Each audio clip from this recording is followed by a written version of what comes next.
तो याद हो जाएगा बेटा, धीरे धीरे। Yes sir. चलिए पढ़ाएंगे बेटा, पढ़ाएंगे, परेशान होने की जरूरत नहीं है। चलिए पहली संगठन हम लोग देखते हैं साथ, क्या है? विश्व वन्य जीव।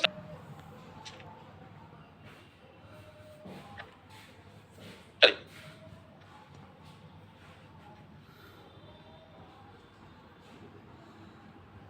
चलिए विश्व वन्य जीव संरक्षण कोष की अगर हम बात करते हैं साथियों, तो ध्यान दीजिएगा। क्या आज हम लोग साथियों क्या यूनाइटेड नेशन को बहुत अच्छे से पढ़ेंगे साथियों। यूनाइटेड नेशन से जितने ऑर्गेनाइजेशन है इंपॉर्टेंट, यूनाइटेड नेशन के बारे में हम लोग देखेंगे। पर पहले कुछ देख लेते हैं, कुछ मुख्यालय और हेडक्वार्टर भी हम लोग देखेंगे साथियों। क्या फिर हम लोग कुछ मुख्यालय और हेडक्वार्टर भी देखेंगे, तो परेशान होने की जरूरत नहीं है, बहुत इंपॉर्टेंट क्लास होने वाली है।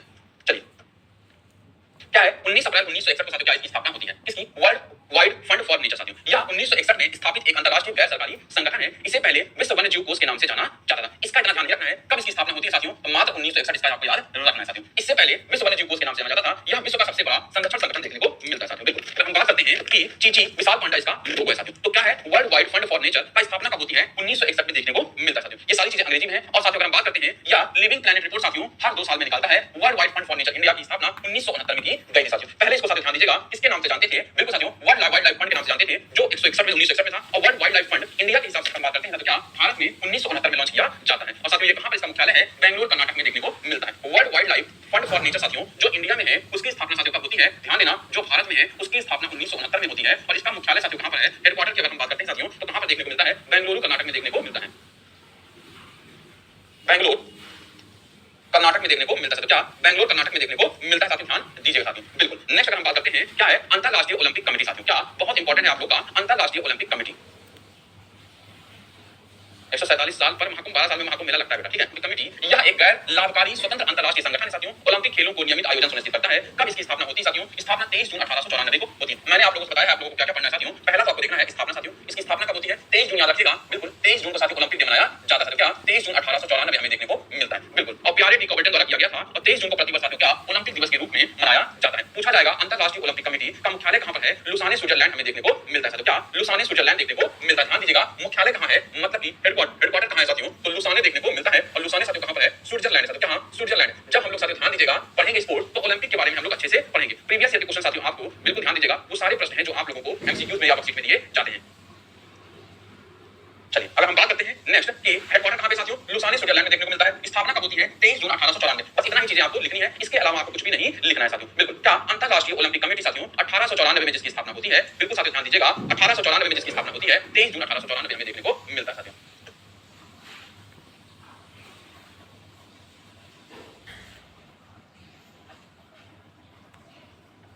चलिए नेक्स्ट अगर बात करते हैं अंतरराष्ट्रीय श्रम संगठन साथियों, इसका स्थापना साथियों कब? 1919 में होती है। सदस्य कितने हैं? 187 हैं। और मुख्यालय साथियों कहां पर है? जेनेवा स्विट्जरलैंड में देखने को मिलता है साथियों। तो लिखिएगा स्थापना कब होती है, मुख्यालय कितने हैं, मुख्यालय कहां पर है, और सदस्य की संख्या इसमें कितनी है, आपको ये लिखना है। विश्वास मानिएगा, इससे बाहर क्वेश्चन आपका नहीं जाने वाला है। बिल्कुल, चलिए अगर हम बात करते हैं स्थापना 1919 हमें देखने को मिलता है। जेनेवा देखने को मिलता है। क्या जेनेवा, और साथियों सदस्य कितने हैं? 187 देखने को मिलता है। क्या है साथियों? यह एक संयुक्त राष्ट्र की एक एजेंसी है जो कि अंतरराष्ट्रीय स्तर पर मानवाधिकारों और श्रम अधिकारों को बढ़ावा देता है। स्थापना कब है? 1919 है। सदस्य देश कितने हैं? 187 है। अंतरराष्ट्रीय श्रम मानकों को स्थापित करके सामाजिक और आर्थिक न्याय को आगे बढ़ाता है। अंतरराष्ट्रीय श्रम अंतरराष्ट्रीय आधारों पर मजदूरों तथा श्रमिकों के हितों की रक्षा के लिए नियम बनाता है साथियों। क्या अंतरराष्ट्रीय श्रम संगठन बहुत ही इंपॉर्टेंट है परीक्षा के लिए साथियों, हर बार साथियों देखा जाता है। बिल्कुल साथियों 1919 को साथियों इसकी स्थापना हुई थी। इसमें सदस्य देश कितने हैं? 187 हैं। और इसका मुख्यालय कहां पर है? जेनेवा स्विट्जरलैंड में देखने को मिलता है साथियों। चलिए ओपेक की हम लोग बात करते हैं। ओपेक साथियों बिल्कुल Organisation of the Petroleum Exporting Countries. OPEC साथियों निर्यातक देशों के संगठन का संक्षिप्त है। यह एक स्थायी अंतर सरकारी संगठन है। इसकी स्थापना कब होती है साथियों? ध्यान दीजिएगा 1960 में इसकी स्थापना देखने को मिलती है। संस्थापक देश कौन कौन से हैं? ईरान है, इराक है, कुवैत है, सऊदी अरब है और वेनेजुएला देखने को मिलता है साथियों। ध्यान दीजिएगा वेनेजुएला देखने को मिलता है। बिल्कुल साथियों ध्यान दीजिएगा,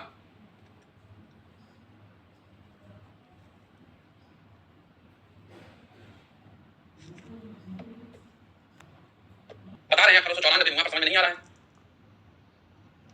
ओपेक कई परीक्षा में पूछा गया साथियों, बिल्कुल ध्यान दीजिएगा। बिल्कुल इसकी स्थापना कब होती है? 1960 में होती है। संस्थापक देश कौन से हैं? ईरान है, इराक है, कुवैत है, सऊदी अरब हमें देखने को मिलता है और वेनेजुएला देखने को मिलता है। कितने देश हैं साथियों? 12 देश हमें देखने को मिलते हैं। तो कितने? 12 देश हमें देखने को मिलते हैं साथियों। बिल्कुल ध्यान दीजिएगा, और इसका हेडक्वार्टर कहां पर है? वियना ऑस्ट्रिया में देखने को मिलता है। क्या वियना ऑस्ट्रिया में देखने को मिलता है। तो ध्यान रखिएगा स्थापना कब होती है, ऐसे ही कॉपी में लिखना है, बस स्थापना लिखना है, मुख्यालय लिखना है। बिल्कुल साथियों सदस्य की संख्या कितनी है ये आपको लिखना है, मतलब कि मेंबर कितने हैं आपको ये लिखना है। स्थापना की बात करते हैं साथियों, तो ध्यान दीजिएगा 1960 लिखना है। क्या स्थापना 1960 लिखना है। मुख्यालय साथियों कहां? वियना में देखिएगा, और वियना किसकी राजधानी है? ऑस्ट्रिया की राजधानी हमें देखने को मिलती है साथियों। और सदस्य कितने साथियों? ध्यान दीजिएगा 12 हमें देखने को मिलते हैं। ये चीजें आपको भूलनी नहीं है।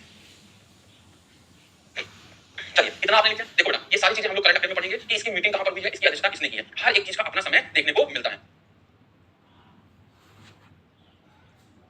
बिल्कुल। अगर इंटरनेशनल ओलंपिक कमेटी की बात की जाए बेटा, तो आईओसी को हम लोग जब स्पोर्ट्स पढ़ेंगे तब ओलंपिक के बारे में पढ़ेंगे ना। हम ओलंपिक कमेटी को पढ़ रहे हैं, ना कि ओलंपिक को पढ़ रहे हैं। बिल्कुल, ये आपको ध्यान देना है कि आपको क्या पढ़ना है। बिल्कुल बिल्कुल, पागलों वाली बातें मत करिए, ठीक है। हम यहाँ कह रहे हैं चंदन कुमार जी, बिल्कुल ध्यान दीजिए कि हम लोग को क्या पढ़ना है। अभी इंटरनेशनल ओलंपिक कमेटी के बारे में पढ़ना है। तो उसकी कब स्थापना हुई, उसका कहाँ मुख्यालय है और कब बना है, साथियों उसमें कितने सदस्य देश हैं, ये देखना है। और जब हम लोग स्पोर्ट्स पढ़ेंगे, जब हम लोग खेल पढ़ेंगे, तब उसमें ओलंपिक के बारे में पढ़ेंगे। ओलंपिक में कितने झंडे हैं, मसाल कौन लेके जाता है, टॉर्च कौन लेके जाता है, ये सारी चीजें हमें देखने को मिलेगी, ठीक है। और अगर आप कोई फालतू का कमेंट करते हुए दिखा तो कुछ बोलने से पहले मैं उसको ब्लॉक बात करिएगा साथियों। बिल्कुल, आपका कुछ भी छोड़ा नहीं जाएगा, ये वादा है। नहीं, मेंबर नेम याद नहीं करना है, ठीक है। जहां मेंबर नेम याद करना रहेगा मैं बताऊंगा। मेंबर बार-बार कितना याद कर लोगे आप लोग। यूपीएससी का पेपर थोड़ी दे रहे हैं आप लोग, पेपर दे रहे हैं एनटीपीसी का। यूपीएससी के पेपर में आता है नाम उनका।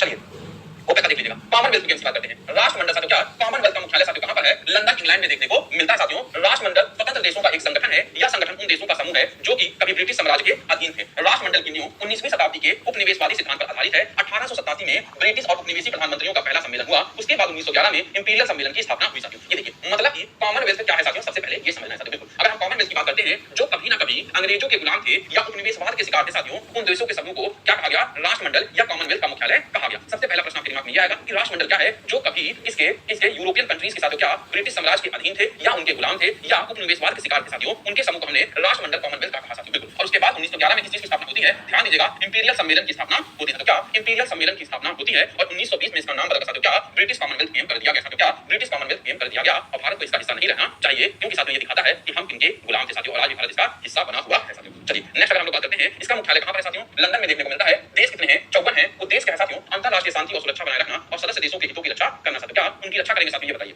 ये सुरक्षा बनाए रखना सदस्य जिन्होंने हमारा शोषण किया, अब वही हमारी सुरक्षा करने की बात कर रहे हैं साथियों। राष्ट्रमंडल इसलिए बनाया गया ताकि जो भी देश इसके अंतर्गत आते हैं उनके मुद्दों को अंतरराष्ट्रीय मंच तक पहुंचाया जा सके। राष्ट्रमंडल अपने सदस्य देशों के हितों की रक्षा करता है साथियों। क्या सदस्य देशों के हिस्सा रक्षा करता है, ये आपको समझने वाली बात है साथियों, पर मानिएगा ये बहुत ही खराब है। राष्ट्रमंडल साथियों दिखाता है कि आप कभी ना कभी अधीन थे साथियों। अब हम लोग पढ़ने जा रहे हैं साथियों आप लोगों का मनपसंद टॉपिक यूनाइटेड नेशन ऑर्गेनाइजेशन साथियों। क्या यूनाइटेड नेशन ऑर्गेनाइजेशन, क्या सभी छात्र तैयार हैं कि नहीं साथियों, देखने को मिलेगा साथियों। क्या इसकी हिस्ट्री देखने को मिलेगी। तो सबसे पहले बताइए, क्या आपको पता है वर्ल्ड वॉर 1 कब खत्म हुआ साथियों, कब तक चला था साथियों। क्या विश्व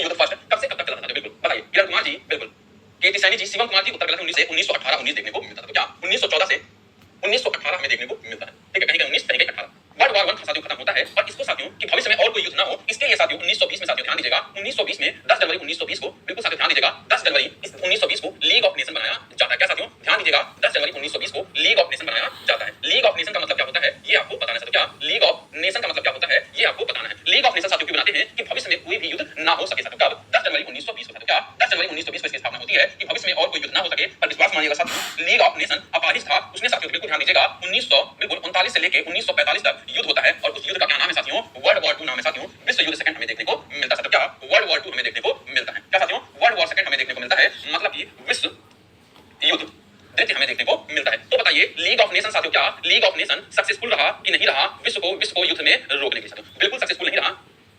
वर्ल्ड वॉर क्यों हुआ था ये पढ़ाएंगे, जब वर्ल्ड वॉर पढ़ाएंगे इतिहास वाले से पढ़ाएंगे वर्ल्ड हिस्ट्री में। चलिए, तो ये भैया सफल संस्था नहीं रही, इस वजह से साथियों वर्ल्ड वॉर 3 रोकने के लिए, ध्यान देना क्या मैंने बोला, वर्ल्ड वॉर 3 रोकने के लिए साथियों, क्या वर्ल्ड वॉर 3 रोकने के लिए एक संघ की स्थापना होती है जिसे हम लोग कहते हैं यूनाइटेड नेशन साथियों। क्या यूनाइटेड नेशन साथियों, बिल्कुल ध्यान दीजिएगा, इसकी स्थापना होती है यूनाइटेड नेशन साथियों। किस चीज की, संयुक्त राष्ट्र की स्थापना होती है। बिल्कुल अपनी कॉपी में लिखिएगा, संयुक्त राष्ट्र की स्थापना होती है। तो संयुक्त राष्ट्र का कार्य क्या होगा साथियों, बताइएगा कि विश्व में आने वाले समय में क्या युद्ध को रोका जाए कि ना रोका जाए। बिल्कुल लीग ऑफ नेशन मतलब कि समूह नेशन का।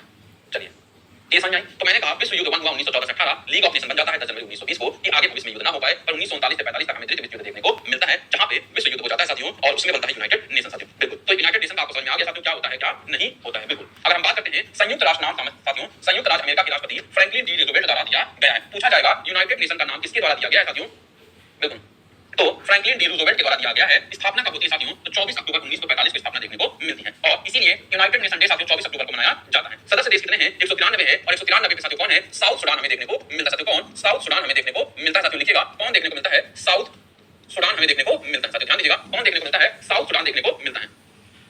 चलिए कौन साथियों, साउथ सुडान देखने को मिलता है। कार्य क्या है, अंतरराष्ट्रीय सुरक्षा एवं सुरक्षा बनाए रखना, मानवाधिकार की सुरक्षा करना, मानवीय सहायता पहुंचाना, सतत विकास को बढ़ावा देना, अंतरराष्ट्रीय कानून को भली भांति कार्यान्वयन करना साथियों इसका देखने को मिलता है साथियों। बिल्कुल, अगर हम बात करते हैं साथियों कि यहाँ सारी चीजें हैं कैसे कैसे बना साथियों, ये पूरा अंग्रेजी में है, इसके 6 प्रमुख अंग देखने को मिलते हैं साथियों। क्या अंतरराष्ट्रीय के साथियों यूनाइटेड नेशन के 6 प्रमुख अंग देखने को मिलते हैं। लिख लीजिएगा, परीक्षा में क्वेश्चन पूछा जाता है कि इसमें से कौन सा अंग नहीं है साथियों। क्या संयुक्त राष्ट्र महासभा, दूसरा है यूनाइटेड नेशन सिक्योरिटी काउंसिल मतलब सुरक्षा परिषद, फिर है संयुक्त राष्ट्र आर्थिक एवं सामाजिक परिषद साथियों। क्या संयुक्त राष्ट्र आर्थिक एवं सामाजिक परिषद, संयुक्त राष्ट्र न्याय परिषद, अंतरराष्ट्रीय न्यायालय, संयुक्त राष्ट्र सचिवालय साथियों हमें देखने को मिलता है साथियों। और मजे की बात क्या है साथियों, इन पांचों का मुख्यालय साथियों एक दो, तीन, चार और छह साथियों, इन छह का मुख्यालय हमें न्यूयॉर्क में देखने को मिलता है। तो कहां? न्यूयॉर्क में देखने को मिलता है। एकमात्र साथियों इनका मुख्यालय कहां पे हमें हेग नीदरलैंड में देखने को मिलता है। तो कहां? हेग नीदरलैंड में देखने को मिलता है। साथियों ध्यान दीजिएगा, परीक्षा में प्रश्न पूछेगा तो आपका गलत नहीं होना चाहिए किसी भी कीमत पे। साथियों क्या? कभी भी गलत नहीं होना चाहिए, किसी भी कीमत पे गलत नहीं होना चाहिए। अंतरराष्ट्रीय न्यायालय साथियों हेग नीदरलैंड देखने को मिलता है। हाँ, 5 परमानेंट मेंबर साथियों यूनाइटेड नेशन सिक्योरिटी काउंसिल में होता है। परेशान होने की बात नहीं है साथियों, बिल्कुल। चलिए हम बताएंगे साथियों कब क्या पढ़ना है, परेशान आप लोग बिल्कुल मत होइए, सारी चीजें जिम्मेदारी मेरी है। चलिए अगर हम बात करते हैं कौन कौन से मेंबर हैं, देखिए United nation general assembly, United nation security council, United nation economic and social council, United nation trusteeship council, international court of justice, United nation secretariat देखने को मिलते हैं। तो क्या यूनाइटेड नेशन सेक्रेटरीट देखने को मिलते हैं, बिल्कुल साथियों। अगर हम बात करते हैं साथियों कि इनकी भाषा कितनी है, यूनाइटेड नेशन की लैंग्वेज साथियों, भाषा की अगर हम बात करते हैं तो इसकी कितनी भाषा है साथियों, बताइएगा कितनी भाषा हमें देखने को मिलती है? 6 भाषा हमें देखने को मिलती है साथियों, ध्यान दीजिएगा, 6 भाषा हमें देखने को मिलती है, बिल्कुल।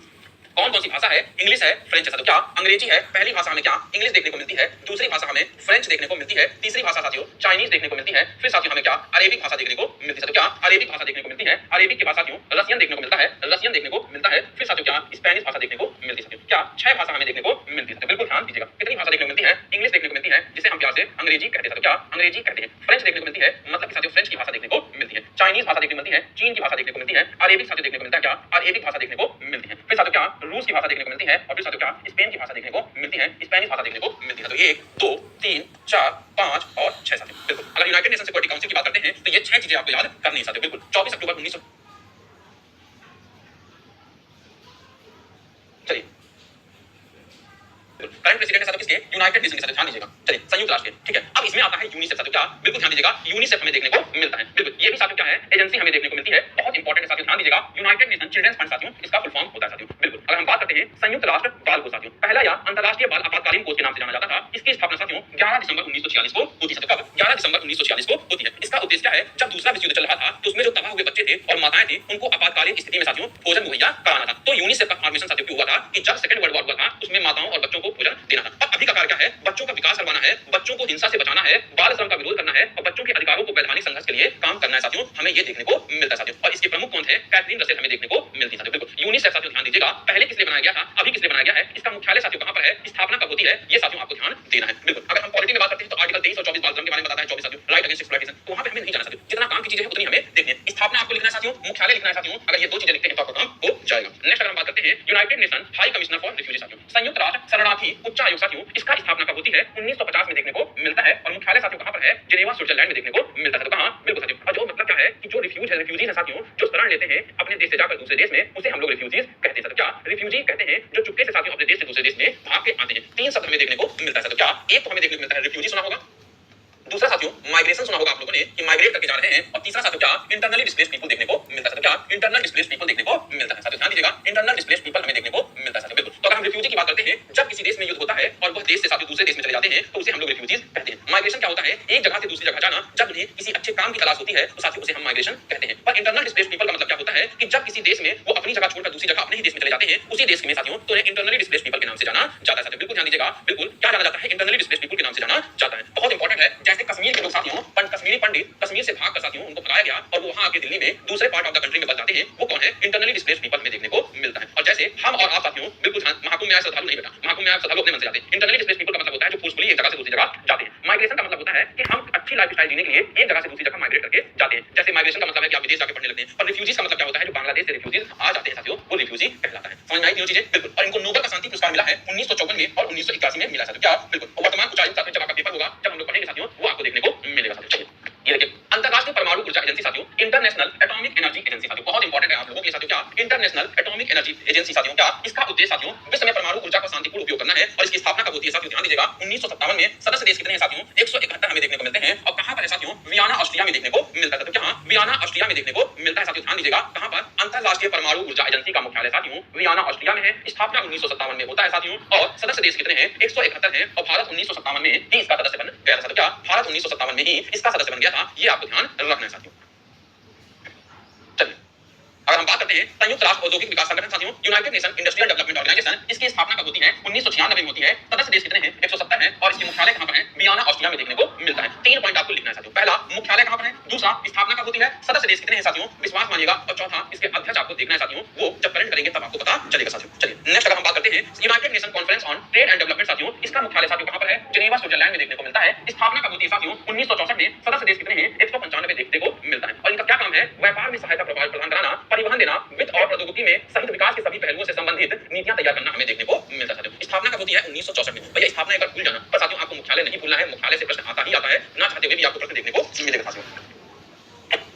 ठीक है, नेक्स्ट अगर हम बात करते हैं बिल्कुल यूनेस्को की बात करते हैं साथियों। क्या यूनेस्को? अब साथियों क्या कहेंगे यूनेस्को? यूनेस्को के बारे में हम लोग बहुत अच्छे से पढ़ेंगे जब पूरा यूनेस्को की साइटें पढ़ेंगे। क्या साथियों? यूनेस्को की हम लोग भारत में कुल कितनी साइटें हैं? 43 साइटें। अभी हम लोग को इतना नहीं जाना है साथियों। बिल्कुल अभी हमें देखना है कि यह संयुक्त राष्ट्र शैक्षिक, वैज्ञानिक तथा सांस्कृतिक संगठन यूनेस्को एक विशेष एजेंसी है। यूनेस्को मुख्यतः शिक्षा, प्राकृतिक विज्ञान, सामाजिक एवं मानव विज्ञान, सांस्कृतिक तथा सूचना संचार के माध्यम से अपनी गतिविधियों को संचालित करता है साथियों। बिल्कुल इसका मुख्यालय आपको याद रखना है साथियों। क्या मुख्यालय हमारा कहां पर है? पेरिस में देखने को मिलता है। और पेरिस साथियों कहां पर? फ्रांस में देखने को मिलता है साथियों। क्या पेरिस फ्रांस में देखने को मिलता है साथियों। चलिए नेक्स्ट अगर हम बात करते हैं, मोस्ट इंपोर्टेंट है इसकी स्थापना कब होती है साथियों? यूनेस्को की स्थापना 1945 में। सदस्य देश साथियों 195 है। बिल्कुल साथियों। और क्या रिपोर्ट जारी करता है? यूनेस्को विज्ञान report, global education monitoring report करता है साथियों। और इसका मुख्यालय साथियों कहां पर है? पेरिस हमें देखने को मिलता है साथियों। क्या पेरिस हमें देखने को मिलता है साथियों? ध्यान दीजिएगा। क्या पेरिस हमें देखने को मिलता है? आपको ये इतनी चीजें लिखनी है साथियों। क्या पेरिस आपको लिखना है।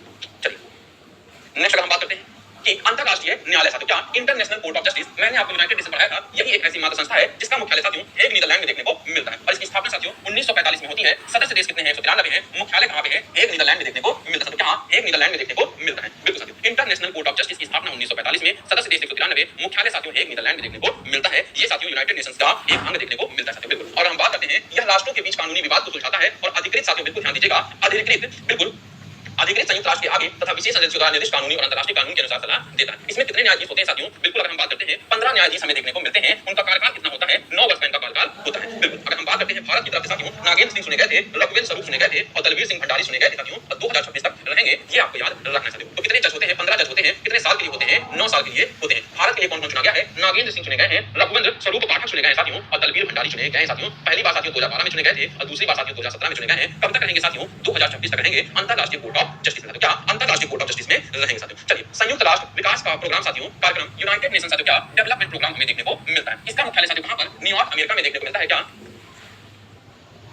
चलिए अंतरराष्ट्रीय पढ़े ना, अंतरराष्ट्रीय संगठन, राष्ट्रीय संगठन नहीं पढ़ेगा। राष्ट्रीय संगठन को पढ़ेंगे जल्दी, उसमें हम लोग देखेंगे उसका मुख्यालय कहां कहां पर है। सिर्फ मुख्यालय याद करेंगे, कब बना वो भी नहीं याद करेंगे। उसमें पूरा देश मुख्यालय कहां पे जो पूछा जाएगा वही पढ़ाएंगे, जितना आपके लिए सिलेक्शन के लिए जरूरी है साथियों। बिल्कुल यूनाइटेड नेशन डेवलपमेंट प्रोग्राम की स्थापना साथियों 1965 में होती है। मुख्यालय कहां पर है हमारा? बिल्कुल न्यूयॉर्क में देखने को मिलता है। यह अल्प विकसित देशों को सहायता पर जोर देने के साथ ही विकासशील देशों को विशेषज्ञ सलाह, प्रशिक्षण और अनुदान सहायता प्रदान करता है साथियों। बिल्कुल ये सारी चीजें ध्यान रखनी है। न्यू डेवलपमेंट बैंक की बात करते हैं साथियों, बहुत इंपॉर्टेंट नहीं है, बस एक बार देख लीजिए कि आपसे अगर परीक्षा में पूछा जाए तो गलत ना हो साथियों। स्थापना कब होती है साथियों? तो 2014 में इसकी स्थापना होती है। सदस्य देश कितने हैं? 9 हमें देखने को मिलते हैं साथियों। और इसका साथियों बिल्कुल मुख्यालय कहां पर है? संघाई चीन में देखने को मिलता है। न्यू डेवलपमेंट बैंक साथियों एनडीबी जिसे हम लोग कहते हैं। एनडीबी का साथियों ध्यान दीजिएगा, संघाई चीन है। स्थापना 2014 में। सदस्य देश 9 है साथियों। और 9वां देश कौन सा हमें देखने को मिलता है? इजिप्ट देखने को मिलता है। क्या इजिप्ट देखने को मिलता है।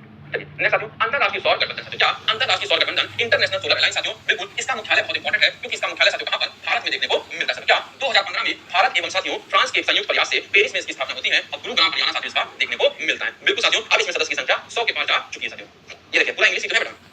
चलिए अब आखिरी साथियों यूनाइटेड नेशन एनवायरनमेंट प्रोग्राम, इसका मुख्यालय साथियों नैरोबी केन्या में देखने को मिलता है। स्थापना कब होती है? जून 1972 में इसका देखने को मिलता है। क्या जून 1972 में देखने को मिलता है यूनाइटेड नेशन एनवायरनमेंट प्रोग्राम साथियों। अब मैंने आप लोगों के लिए ये जो लिस्ट लेकर आया हूं, इसको याद कर लेना, लाइफ आपकी बहुत अच्छी हो जाएगी, प्रश्न आपका गलत नहीं होगा। जितना मैंने पढ़ाया था उसका भी साथियों आप लोगों को बिल्कुल फ्लो चार्ट बना लेना है, फिर इसको आप लोगों को पढ़ लेना है साथियों। क्या सारी चीजें आप लोगों की यहाँ पे हो जाएंगी, इससे बाहर आपको कुछ भी देखने को नहीं मिलेगा। देखिएगा एशिया विकास बैंक साथियों 1966 में स्थापना होती है। मनीला फिलीपींस में इसका मुख्यालय। ब्रिक्स की बात करते हैं साथियों तो 2009 में होता है। संघाई चीन में साथियों इसका मुख्यालय है। अरब लीग की बात करते हैं साथियों तो 1945 में इसकी स्थापना होती है। कायरा मिस्र में इसकी स्थापना होती है साथियों। G7 की बात करते हैं साथियों 1975 में देखने को मिलता है साथियों। अभी G7 की कहानी हम आप लोगों को बताते हैं। G4, G7 और G20 की कहानी आपको बताई जाएगी साथियों। बिल्कुल परेशान होने की जरूरत नहीं है। एशिया प्रशांत आर्थिक सहयोग संगठन साथियों 1989 में देखने को मिलता है सिंगापुर में साथियों। आर्थिक सहयोग विकास संगठन OECD साथियों 1961 पेरिस में हमको इसका मुख्यालय देखने को मिलता है। ये रहा पूरा अंग्रेजी में। फिर अगर हम बात करते हैं इंटरपोल की साथियों, इंटरपोल 1923 में लियोन फ्रांस में हमें देखने को मिलता है। नॉर्थ अटलांटिक ट्रीटी ऑर्गेनाइजेशन 1949 में साथियों ब्रुसेल्स बेल्जियम में देखने को मिलता है। सार्क की बात करते हैं साथियों 1985 में और इसका मुख्यालय साथियों कहां? काठमांडू नेपाल में देखने को मिलता है। चलिए अगर हम बात करते हैं यूरोपियन स्पेस एजेंसी साथियों 1975 में तो पेरिस फ्रांस हमें देखने को मिलता है। कॉमनवेल्थ ऑफ इंडिपेंडेंट स्टेट साथियों 1991 में साथियों मिन्स्क बेलारूस में साथियों। ये रट्टा मारना ही पड़ेगा सर, इसमें मैं कुछ भी नहीं कर सकता हूं। बिल्कुल मैंने आप लोगों के लिए पहले तो फ्लो उसमें पढ़ाया, फिर मैं टेबुलर फॉर्म में भी लेके आया हूं कि आपको दिक्कत ना हो, क्योंकि मुझे पता है कि मेरे नौरतन कहीं ना कहीं परेशान होंगे और मैं आपको परेशान नहीं देख सकता हूं साथियों। बिल्कुल रट्टा मारिएगा और नौरतनों वाली क्लास में मैं इसको रट्टा मरवाता भी हूं साथियों। मुझे पता है कि आपको रटवाना है साथियों। बिल्कुल तो यहां से बहुत सारी चीजें नहीं याद होंगी, पर डेली डेली अगर आप नौरतन वाली क्लास में आएंगे तो जो फैक्चुअल डाटा है वो सब मैं आपको। चलिए अगर हम बात करते हैं अंतरराष्ट्रीय सौर संगठन तो 2015 में इसका मुख्यालय है। भैया स्थापना होती है गुरुग्राम हरियाणा में। एससीओ की बात करते हैं साथियों, संघाई सहयोग संगठन 2001 में है साथियों इसकी स्थापना और इसका मुख्यालय कहां पर है? बीजिंग में। बिम्स्टेक की बात करते हैं साथियों। क्या कल हमने बिम्स्टेक की बात की थी? बिम्स्टेक की स्थापना साथियों 1997 में कहां पर साथियों? ढाका मुख्यालय है। G20 1999 और G77 की बात करते हैं 1964 में साथियों जेनेवा स्विट्जरलैंड में देखने को मिलता है साथियों। क्या जेनेवा स्विट्जरलैंड देखने को मिलता है साथियों। चलिए अब हम बात करते हैं साथियों G4 की। क्या है? ग्रुप ऑफ 4 कंट्री की हम लोग बात करते हैं। इसमें कौन कौन से देश है साथियों? ध्यान दीजिएगा, याद करना है डेली पढ़ना है तभी याद होना है, नहीं तो ऐसे तो नहीं याद होगा। पहली बात तो अगर हम बात करते हैं G4 की स्थापना की बात करते हैं साथियों, तो G4 की स्थापना होती है 2005 में साथियों। कब? 2005 में इसकी स्थापना होती है। स्थापना में साथियों सदस्य देश कितने हैं? 4 देशों का समूह साथियों। क्या इसका फुल फॉर्म क्या होता है? ग्रुप ऑफ 4 कंट्री साथियों। लिखेगा 4 देशों का समूह साथियों, लिखेगा क्या? ग्रुप ऑफ 4 कंट्री, मतलब कि 4 देशों का समूह। तो ध्यान दीजिएगा क्या 4 देशों का समूह देखने को मिलता है। स्थापना कब होती है? 2005 में होती है। कौन कौन सा देश रहता है साथियों? इंडिया, जापान, जर्मनी और ब्राजील। क्या? इंडिया, जापान, जर्मनी और ब्राजील। ये 4 देश हमें देखने को मिलते हैं। इन चारों देश का कहना है साथियों कि अभी हमने पढ़ा था यूनाइटेड नेशन सिक्योरिटी काउंसिल का था। क्या यूनाइटेड नेशन सिक्योरिटी काउंसिल में परमानेंट मेंबर होते हैं। क्या परमानेंट मेंबर होते हैं और उनकी संख्या कितनी है साथियों? 5 है। तो ये कहते हैं कि 5 को बढ़ा दिया जाए और हमको भी उसमें शामिल किया जाए साथियों। क्या G4 कंट्री कहती है कि यूनाइटेड नेशन साथियों क्या संयुक्त राष्ट्र सुरक्षा परिषद में परमानेंट मेंबरों की सदस्यता बढ़ाया जाए और 5 से साथियों इसको आगे किया जाए। तो कौन सा देखने को मिलता है? भारत, जर्मनी, जापान, ब्राजील इसकी बात करते हैं। फिर एक संस्था हमें देखने को मिलती है साथियों, ध्यान दीजिएगा, एक संस्था हमें देखने को मिलती है G7 साथियों। क्या G7 हमें देखने को मिलती है साथियों। क्या G7 देखने को मिलती है। पर साथियों ये G7 नहीं थी, पहले इसे हम लोग G6 के नाम से जानते थे, जिसकी स्थापना साथियों कब? बिल्कुल ध्यान दीजिएगा, G6 की स्थापना कब होती है? 1975 में हमें इसकी स्थापना देखने को मिलती है साथियों। क्या G6 की स्थापना साथियों 1975 में देखने को मिलती है। G6 में एक देश जुड़ जाता है जिसका नाम है साथियों कनाडा साथियों। क्या कनाडा जुड़ जाता है और कनाडा जुड़ते ही ये G7 बन जाता है साथियों। क्या यह G7 बन जाता है। G7 बनने के बाद साथियों यह G8 बन जाता है। G8 बनता है कब? जब इसमें रूस जुड़ जाता है। कब? रसिया जुड़ जाता है साथियों। ध्यान दीजिएगा, रूस जुड़ जाता है और G8 से साथियों फिर ये G7 बन जाता है। कब? 2014 में साथियों, जब रूस साथियों क्या क्रीमिया पर युद्ध कर देता है साथियों। क्या क्रीमिया वार हो जाती है 2014 में, तो रूस को इससे बाहर कर दिया जाता है साथियों। कौन सा? रूस क्रीमिया पर आक्रमण कर देता है, तो यह G7 बन जाता है। G6 से कारवा G7 पे आता है और इसमें साथियों 7 देश हमें देखने को मिलते हैं साथियों। क्या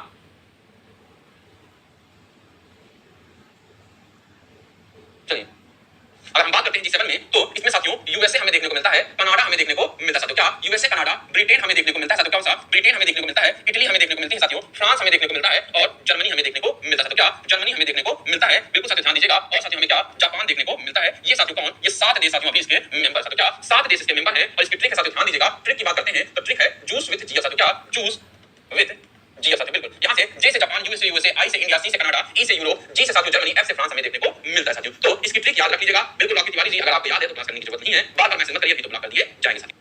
चलिए तो ये सारी हमारी क्लास रही। G4 मुझे लगता है समझ में आ गया होगा, G7 आपको बहुत अच्छे से समझ में आ गया होगा। पहले G6 का स्थापना 1975 में, G7 साथियों बन जाता है कनाडा के आते ही, रसिया के आते ही G8 बन जाता है, G8 साथियों G7 में कन्वर्ट हो जाता है 2014 में, जब साथियों बिल्कुल ध्यान दीजिएगा क्रीमिया वार का युद्ध होता है। इसमें 7 देश है साथियों, USA, Canada, Britain, Italy, France, Germany और जापान। और इसकी ट्रिक है साथियों जूस विद जी, हमें इसकी ट्रिक देखने को मिलती है साथियों। तो ये रही साथियों, यह हमारा टेलीग्राम चैनल है, इसको अगर आप ज्वाइन करते हैं साथियों बहुत सारी इंपॉर्टेंट चीजें देखने को मिलेगी साथियों। कल डाउट सेशंस है, जिसको कोई दिक्कत हो, प्रॉब्लम हो, किसी भी टॉपिक को ना समझ में आए साथियों, तो वो बिल्कुल लिख कर भेज दीजिएगा। बिल्कुल पता है तो इसलिए बनाया गया है, परमानेंट मेंबर है यूनाइटेड नेशन सिक्योरिटी काउंसिल में। हाँ बिल्कुल, इतना जल्दी हफ्ता बीत गया साथियों, बिल्कुल ध्यान दीजिएगा, पढ़ाई करिएगा मजेदार तरीके से, शानदार तरीके से, दमदार तरीके से और बेहतरीन। तो कल मैसेज कर दीजिएगा आज साथियों।